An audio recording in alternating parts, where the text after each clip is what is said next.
Hey guys, welcome to government jobs Gyan YouTube channel. Guys, आज की इस वीडियो में हम बात करेंगे ईस्ट सेंट्रल रेलवे के new recruitment notification online form apply process के बारे में। जी हाँ दोस्तों, ईस्ट सेंट्रल रेलवे ने यहाँ पर अप्रेंटिस के 1149 खाली पदों को भरने के लिए नोटिफिकेशन रिलीज कर दिया है। कैसे आप इस भर्ती में पार्टिसिपेट करने के लिए अपने फॉर्म अप्लाई कर सकते हो बिना कोई मिस्टेक किए हुए, इसकी पूरी जानकारी हम आपको स्टेप बाय स्टेप रजिस्ट्रेशन से लेकर प्रिंट तक इस वीडियो में देंगे। बस आपको इस वीडियो को स्किप किए बिना शुरू से लेकर एंड तक देखना है। उसके बाद वीडियो पसंद आए तो इसे लाइक और शेयर कर दें। चैनल पर नए हो तो इसे सब्सक्राइब कर लें। साथ ही साथ आपको फॉर्म अप्लाई करते हुए जो भी प्रॉब्लम फेस हो रही है उन सभी का हल आपको इस वीडियो में मिल जाएगा। कैसे यहाँ पर आपको अपनी क्वालिफिकेशन की डिटेल देनी है, फोटो सिग्नेचर डॉक्यूमेंट अपलोड करने हैं, कौन सा डॉक्यूमेंट कितने केबी में आपको अपलोड करना है, और फॉर्म अप्लाई करते हुए आपको उस कौन सी कॉमन मिस्टेक से बचना है जिसे करने से आपके फॉर्म रिजेक्ट हो सकते हैं। पूरी जानकारी आपको इस वीडियो में दी जाएगी। बस आपको एंड तक हमारे साथ इस वीडियो में बने रहना है। तो बिना कोई वक्त गंवाए चलिए शुरू करते हैं। आपको इस वीडियो के डिस्क्रिप्शन बॉक्स में हमारी वेबसाइट IND-sarkari-naukri.in के इस पेज का लिंक मिल जाएगा। यहाँ पर आपको इस भर्ती के रिगार्डिंग सभी डिटेल्स प्रोवाइड कर दी गई है। Railway recruitment cell east central railway ने यहाँ पर अप्रेंटिस के 1149 खाली पदों को भरने के लिए नोटिफिकेशन रिलीज कर दिया है। आप 25 अक्टूबर 2025 तक अपने फॉर्म अप्लाई कर सकते हो। 10वीं पास ITI पास कैंडिडेट अप्लाई कर सकते हैं। 15 से 24 साल आपकी आयु सीमा होनी चाहिए। यहाँ पर फीस 100 रुपये है। SC ST PWBD वुमेन के लिए कोई फीस नहीं है। फीस का अमाउंट आप ऑनलाइन मोड से जमा करा सकते हो। आप ऑल इंडिया से ऑनलाइन मोड में अप्लाई कर सकते हो। उसके लिए आपको इस पेज को नीचे स्क्रॉल डाउन करते हुए इंपोर्टेंट लिंक सेक्शन में आना है। English notification PDF, Hindi notification PDF link पर क्लिक करके इस भर्ती के नोटिफिकेशंस को ओपन कर लेना है इंग्लिश या फिर हिंदी लैंग्वेज में, और इनमें से आपको अपनी पूरी डिटेल रीड कर लेनी है। यहाँ पर आपको सभी डिटेल्स प्रोवाइड कर दी गई है, जैसे कि क्या पोस्ट का नाम है, कितनी उसके लिए नंबर ऑफ वैकेंसीज है, कैसे आप अप्लाई कर सकते हो, कब से कब तक आप अप्लाई कर सकते हो, क्या आपका एलिजिबिलिटी क्राइटेरिया होना चाहिए। पूरी जानकारी आपको इस नोटिफिकेशन में दे दी गई है। आप सभी डिटेल्स यहाँ से रीड करें, उसके बाद अपने फॉर्म अप्लाई कर लें। फॉर्म अप्लाई करने के लिए भी आपको हमारी वेबसाइट के इसी पेज पर ही अप्लाई ऑनलाइन का ये लिंक दिया गया है। जैसे ही आप इस लिंक पर क्लिक करेंगे आपके सामने ईस्ट सेंट्रल रेलवे का ये पोर्टल ओपन होगा। गाइस, यहाँ पर अगर आपने पहले से रजिस्ट्रेशन कर रखा है तो आपको अपना रजिस्ट्रेशन नंबर एंटर करना है, पासवर्ड एंटर करना है, इस कैप्चा कोड का आंसर यहाँ पर एंटर करना है, और लॉगिन की स्टेप पर क्लिक करते हुए आपको अपने डैशबोर्ड में लॉगिन करके अपना फॉर्म अप्लाई कर लेना है। और अगर आप इस भर्ती के लिए फर्स्ट टाइम अप्लाई करने जा रहे हो तो सबसे पहले यहाँ पर आपको अपना रजिस्ट्रेशन करना होगा। उसके लिए आपको यहाँ पर न्यू रजिस्ट्रेशन की ये टैब दी गई है, आप इस पर क्लिक करें और अपना रजिस्ट्रेशन कंप्लीट कर लें। जैसे ही आप न्यू रजिस्ट्रेशन की स्टेप पर क्लिक करेंगे आपके सामने रजिस्ट्रेशन का फॉर्म ओपन हो जाएगा। यहाँ पर आपको अपनी बेसिक इन्फॉर्मेशन प्रोवाइड करते हुए अपना रजिस्ट्रेशन करना होगा। सबसे पहले यहाँ पर आपको सेलेक्ट करना है स्टेट, उसके बाद यहाँ पर आपको अपना नाम एंटर करना है।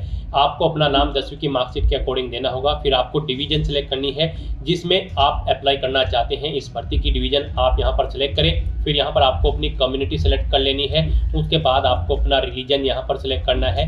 फिर आपसे पूछा गया है कि क्या आप PWBD कैंडिडेट हैं, अगर है तो आप यस ऑप्शन सेलेक्ट करें। अपनी PWBD की कैटेगरी सेलेक्ट करें और फिर अपनी परसेंटेज दें यहाँ पर दिव्यांगता की। और अगर आप PWBD कैंडिडेट नहीं है, सिंपली यहाँ पर आप नो ऑप्शन सेलेक्ट करेंगे। फिर आपसे पूछा गया कि क्या आप एक सर्विसमैन कैंडिडेट हैं, अगर हैं तो आप यस करेंगे। फिर यहाँ पर आप अपनी सर्विस का टाइप सेलेक्ट करेंगे।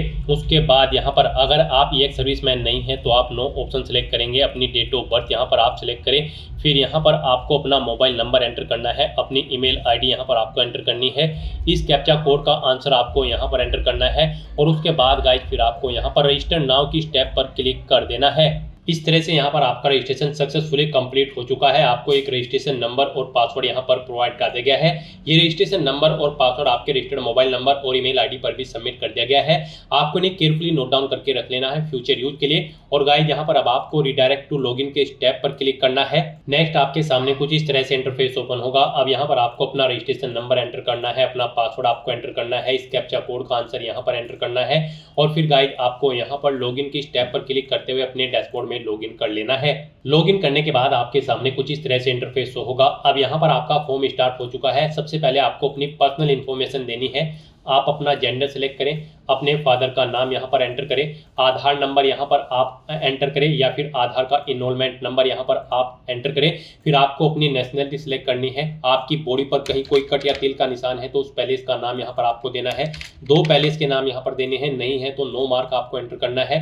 उसके बाद यहाँ पर आपको अपना परमानेंट एड्रेस एंटर करना है। यहाँ पर आप अपना परमानेंट एड्रेस एंटर करें, फिर यहाँ पर आप अपना कोरोस्पोंडेंस एड्रेस एंटर करें। और अगर आपका कोरोस्पोंडेंस एड्रेस आपके परमानेंट एड्रेस के अकॉर्डिंग सेम है तो आप इस चेकबॉक्स को ओके कर देंगे। ऑटोमेटिकली आपका कोरोस्पोंडेंस एड्रेस आपके परमानेंट एड्रेस के अकॉर्डिंग यहाँ पर फिल हो जाएगा। फिर यहाँ पर गाइड आपको अपनी 10वीं क्लास की डिटेल प्रोवाइड करनी है। इस भर्ती में पार्टिसिपेट करने के लिए आपका 10वीं क्लास पास आउट होना जरूरी है, प्लस ITI का सर्टिफिकेट आपके पास होना जरूरी है रिलीवेंट ट्रेड के अंतर्गत, जिस ट्रेड के लिए आप अप्लाई करने जा रहे हैं। तो यहाँ पर सबसे पहले आप अपनी 10वीं क्लास की डिटेल देंगे। यहाँ पर आपको ईयर सेलेक्ट करना है, कब आपने अपनी 10वीं क्लास पास आउट की है, बोर्ड का नाम देना है जिस बोर्ड से आपने अपनी 10वीं क्लास पास आउट की है। यहाँ पर आपके जो रिजल्ट है वो मार्क्स में है या फिर CGPA में, आप अपने अकॉर्डिंग ऑप्शन सेलेक्ट करें।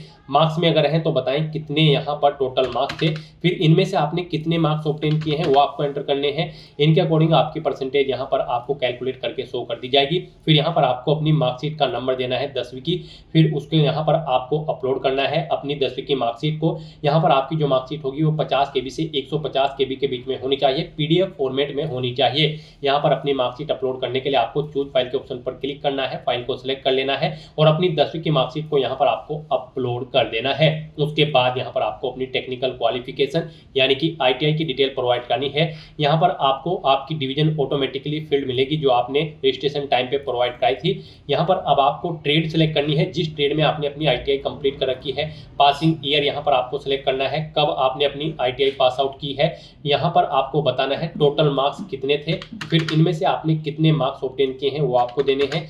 इनके अकॉर्डिंग यहाँ पर आपकी परसेंटेज कैलकुलेट करके आपको शो कर दी जाएगी ITI की। फिर यहाँ पर आपको इंस्टीट्यूट का नाम देना है जिससे आपने अपनी ITI कंप्लीट की है।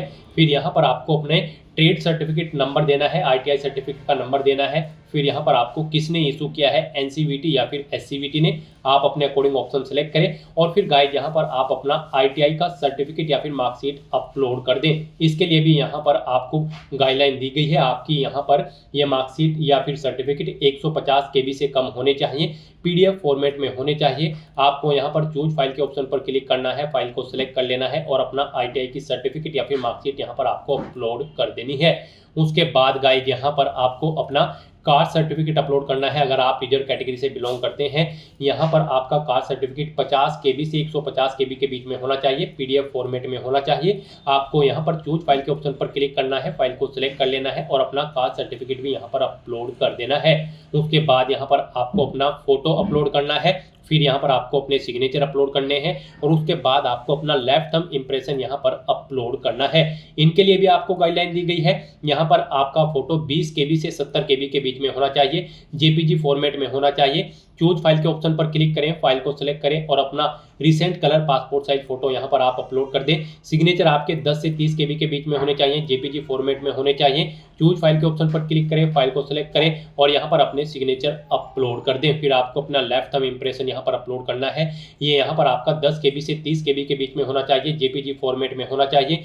चूज फाइल के ऑप्शन पर क्लिक करें, फाइल को सिलेक्ट करें और यहाँ पर अपना लेफ्ट थंब इंप्रेशन आप अपलोड कर दें। गाइस यहाँ पर अगर आपके डॉक्यूमेंट का साइज कम या ज़्यादा है या फिर आपको उसका फॉर्मेट चेंज करना है तो आपको क्या करना है, आपको गूगल पर जाना है, इमेज रिसाइजर टाइप करना है। मल्टीपल ऑनलाइन वेबसाइट ओपन होंगी, वहां पर आप जिस भी डॉक्यूमेंट का साइज दी गई गाइडलाइन के अकॉर्डिंग सेट करना चाहते हैं उसे वहां पर आप इंपोर्ट करें, उसका साइज सेट करें, वहां से डाउनलोड करके फिर यहाँ पर आप अपलोड कर दें। इस तरह से फिर आपको इस पेज को नीचे स्क्रॉल डाउन करना है, डिक्लेरेशन सेक्शन में चेकबॉक्स को ओके करना है और फिर गाइड आपको यहाँ पर अपडेट नाउ की स्टेप पर क्लिक कर देना है। फिर यहाँ पर पीछे अब तक आपने जो डिटेल प्रोवाइड कराई है उनका पूरा प्रीव्यू आपको शो कर दिया गया है। आपको सभी डिटेल केयरफुली चेकआउट करनी है, पेज को नीचे स्क्रॉल डाउन करना है और गाइड यहाँ पर अगर कोई मिस्टेक है, आप एडिट करना चाहते हैं, I want to change some detail के ऑप्शन पर क्लिक करके आप एडिट कर सकते हैं। और अगर सभी चीजें ओके हैं तो बस यहाँ पर अब आपको सबमिट के इस ऑप्शन पर क्लिक कर देना है। इस तरह से यहाँ पर आपका एप्लीकेशन फॉर्म सक्सेसफुली सबमिट हो चुका है। अब आपको इस पेज को नीचे स्क्रॉल डाउन करना है और गाइस यहाँ पर डाउनलोड एंड प्रिंट के ऑप्शन पर क्लिक करके अपने एप्लीकेशन फॉर्म का एक हार्ड कॉपी प्रिंट आउट ले लेना है फ्यूचर यूज के लिए, फ्यूचर रेफरेंस के लिए। गाइस यहाँ पर अगर आप रीजर कैटेगरी से बिलोंग करते हैं तो आपका फॉर्म सबमिट हो चुका है।